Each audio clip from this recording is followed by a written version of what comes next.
ఓం నమ శివాయ. ఓం నమో నారాయణాయ. నరదృష్టి నివారణ, సంచిత కర్మ, ప్రారబ్ధ కర్మ, ఆగమిక కర్మ, దోష నివారణ, కాళభైరవాయ నమో నమః. హరి ఓం. ఓం కాళకాలాయ విద్మహే కాళాతీతాయ ధీమహి తన్నో శ్రీ నరదృష్టి నివారణ కాళభైరవాయ నమో నమః. హరి ఓం. మా ఛానల్కి స్వాగతం. చూస్తున్న వీక్షకులకు, ప్రేక్షకులకు, ప్రియ కాళభైరవ భగవద్బంధులకి స్వాగతం పలుకుతూ మమ్మల్ని ఎంతగానో ఆదరిస్తూ ఉండబడినటువంటి ప్రియ సోదర సోదరీమణుల అందరిపైనను కాళభైరవ స్వామి యొక్క జయంతి ఆశీస్సులు ఉండాలని కోరుకుందాం. ఈ వీడియో చూడాలి అనుకుంటున్న అయితే మీకు కాళభైరవ స్వామికి ఆజ్ఞ ఉంది అని చెప్పి గమనించగలగాలి. ఈ వీడియో ప్రారంభం నుంచి చివరిదాకా మీరు ఎప్పుడైతే చూస్తారో కాళభైరవ స్వామికి ఆశీస్సులు కలిగి అష్ట కష్టాలకు స్వస్తి పలికి అష్ట ఐశ్వర్యాలకు, ఆనందాలకు, రాజభోగాలకు మీరు అర్హులు అవుతారు అని చెప్పి కాళభైరవ స్వామికి ఆజ్ఞ చేత మీకు చెప్పడం జరుగుతుంది. కనుక ఈ వీడియోను చూద్దాం, ఆచరిద్దాం, స్వామిని స్మరిద్దాం, ఆయన జయంతి ఆశీస్సులు కూడా పొందుదామని చెప్పి గమనించాలి. 1/12/2024 నుండి 31/12/2024 వరకు ద్వాదశ రాశుల్లో గ్రహ గమనాల్ని ఒకసారి వీక్షింపచేద్దాం. వృషభ రాశిలో గురు సంచార స్థితి శత్రుస్థానంలో, కర్కాటక రాశిలో కుజ భగవానుడు నీచ సంచార స్థితి, కన్యరాశిలో కేతు సంచార స్థితి, వృశ్చిక రాశిలో రవి బుధ సంచార స్థితి, బుధాదిత్య రాజయోగము, ధనుసు రాశిలో శుక్ర భగవానుడు సంచార స్థితి, కుంభరాశిలో శని భగవానుడు స్వక్షేత్ర సంచార స్థితి, మీనరాశిలో రాహు సంచార స్థితితో ద్వాదశ రాశుల్లో గ్రహ గమనాలు ఈ విధంగా ఉన్నాయి. కనుక స్వామివారి యొక్క ఆశీస్సులు పొందుదాం, కష్టాలకు స్వస్తి పలుకుదాం, ఐశ్వర్యానికి స్వాగతం పలుకుదాం. అదే కాకుండా 2024కు స్వస్తి పలుకుతూ 2025కు స్వాగతం పలుకుతూ ఈ యొక్క సంవత్సరం చివరి ఎండింగ్లో ఎలాంటి యోగాలను పొందాలో కూడా తెలుసుకుందాం. ప్రధానంగా మనకు ఈ సంవత్సరము 2024 కనుక 8 సంఖ్య, అందులో 31 4 సంఖ్య, మంగళవారం పూట అమావాస్యతో వచ్చింది. కనుక ఇలాంటి అమావాస్య తిథుల ఎందున అంటే మనకు సంపూర్ణమైన సంవత్సరం చివరి ఎండింగ్లో ఎలాంటి విధి విధానాలు పాటించాలి, ఏవి చేయొచ్చు, ఏవి చేయకూడదు.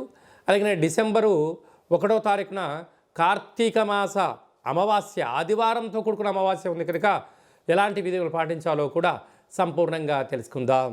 తులారాశి వారు ఈ ఆదివారం అమావాస్య సందర్భంగా, కాళభైరవ స్వామి యొక్క జయంతి సందర్భంగా, ఆంగ్ల సంవత్సరం క్యాలెండర్ చివరి మాసం అవ్వడం వలన ఎలాంటి దోషాన్ని ఎలా తొలగించుకోవాలి, ఐశ్వర్యానికి, ఆనందానికి స్వాగతం ఎలా పలకాలో ఈ వీడియోలో సవివరంగా సంపూర్ణంగా తెలుసుకుందాం.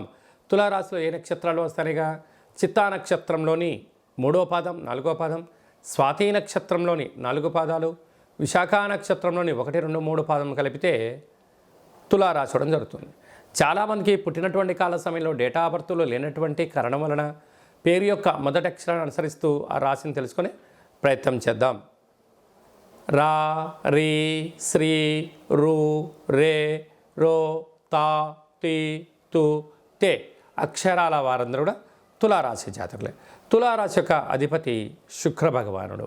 వీరికి విశేషంగా 2వ స్థానంలో బుధాదిత్య రాజయోగము, రవి బుధులు కలిసి ఉండడం వలన ప్రభుత్వ ఉద్యోగ ప్రయత్నం చేసేవారికి మంచి కాలము, ప్రైవేట్ రంగ సెక్టార్లో ఉండబడిన ప్రమోషన్స్, మీరు ఏదైతే అనుకుంటున్నారో పెట్టుబడులు, ఆకర్షణ కార్యక్రమాల్లో తులారాశి వారు ఎన్నడూ చూడనంత విజయాన్ని మీ సొంతం చేసుకుంటారని చెప్పి గమనించాలి.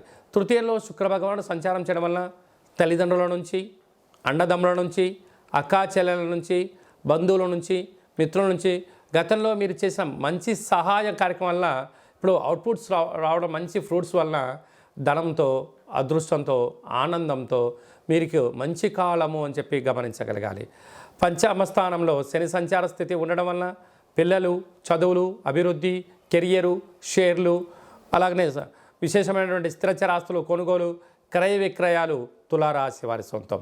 6వ స్థానంలో రాహు సంచార స్థితి వలన రుణ సమస్య, రోగ సమస్య, శత్రు సమస్య పొంచి ఉండడం, బంధువులని, మిత్రులని, సన్నిహితులని అప్పులు ఇచ్చారా తిరిగి ఇవ్వకపోగా పోలీస్ స్టేషన్లు, కోర్టు సమస్యలు, అనారోగ్యము, వాహన ప్రమాదాలు కూడా పొంచి ఉన్నాయి.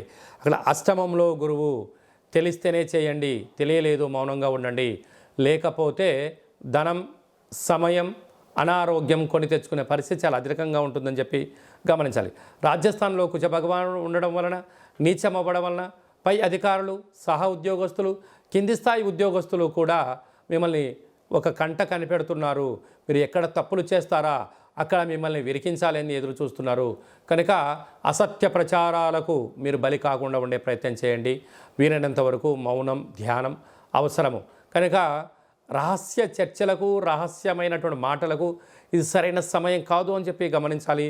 వ్యయంలో కేతు సంచార స్థితి ఉండడం వలన ప్రతి విషయాన్ని మీకు ముందే తెలిసిపోతూ ఉంటుంది. కానీ ఎలా దాన్ని ఆపాలి, ఎలా మీకు అనుకూలంగా మలుచుకోగలగాలనేది ఏకాగ్రతగా ఆలోచించగలిగితే మీ భవిష్యత్తు మీ చేతిలో ఉందని చెప్పి గమనించాలి.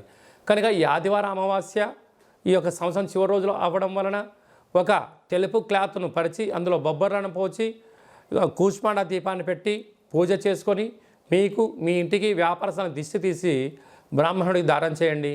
కుదరలేదు చాకలి వాళ్ళకు దానం చేయండి. అంటే నవధాన్యాలను ఆవుకు పెట్టండి. మీకు యోగం, అదృష్టం మీ సొంతం అవుతుందని చెప్పి గమనించాలి.